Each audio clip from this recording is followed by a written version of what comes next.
Hello everyone, I'm Nick from nextstepnick.com, and today we're going to talk a bit about Dread Nautical, the turn-based game that encourages you to explore a ship whilst also battling against eldritch horrors and solving mysteries. A realm of dread.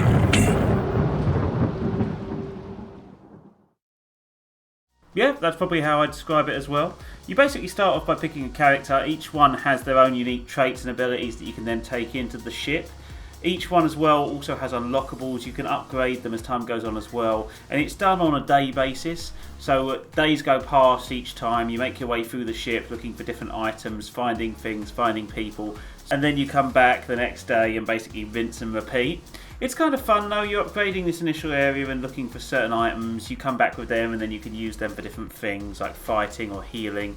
Making sure that your crew kind of stays alive as well, because you'll slowly start to get survivors with you. They need food every day as well, so you need to make sure you find food and battle against enemies. It's fun and I like the premise. I especially like the fact that one of the characters, the person I was playing as, is a detective, and he's very noir-esque, and I really like noir detective stuff, so that's really fun, and I like that tone, but I feel like it kind of goes against itself in some ways. The combat is very XCOM orientated, you know, turn-based movement, but it's very, very basic, and I'd probably say a bit too basic.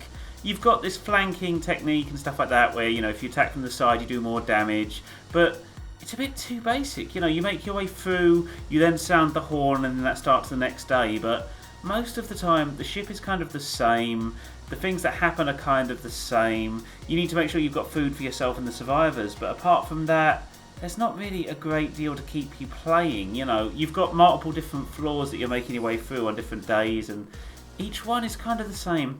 There's stuff to look at and there's cool items to find. You can upgrade those items, but for the most part you're just wandering around fighting against enemies that are relatively easy to kill, to be honest, let's be honest. And if you beat them, you're just slogging against them. It's not a case of using tactics or using different sort of abilities or techniques. Most of the time you just run into them, you hit them really hard with a weapon over and over and over again. Eventually they fall over and then you move on. And that's pretty much it. There's some nice stuff in there, but I feel like it doesn't go far enough. When it comes to the characters, for example, you can kind of talk to them and encourage them to have better relationships with you, and they're more likely to join you if they have a good relationship with you. But it doesn't go far enough with it. You don't really have any sort of element of personality for the most part. It's kind of obvious. And the other thing is, the voice acting is just weird. It really goes against the way the characters look. From what you can see here, you'll think, okay, you know, these characters look kind of cartoony. They would make sense with maybe like a funny vocal voice over the top, or maybe, you know, Simlish or something similar. But they speak, they're voice acted, and it just seems weird. The tone is just so off. Upgrading weapons and upgrading items is kind of fun. There's some really interesting stuff you can do here. You can end up breaking stuff, and when it's gone, it's gone. But you can also end up upgrading it and sort of giving yourself good weapons as the game goes on, and increasing your crew as well, so the people you are with you when you explore the decks. But at the same time, like I say, it doesn't really expand on that idea.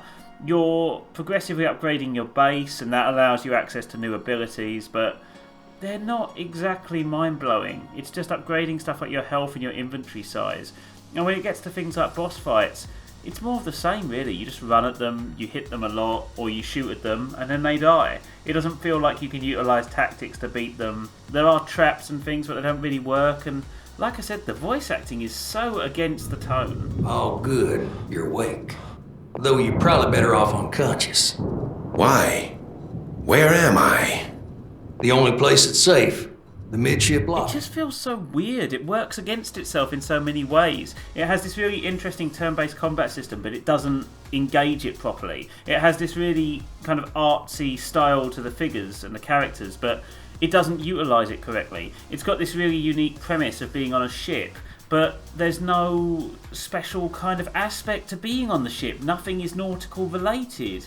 It's a weird game, and it's got promise. It's a nice base, but it needs a lot of work before it would be at the point where it would rival some of the turn-based games you see at the moment.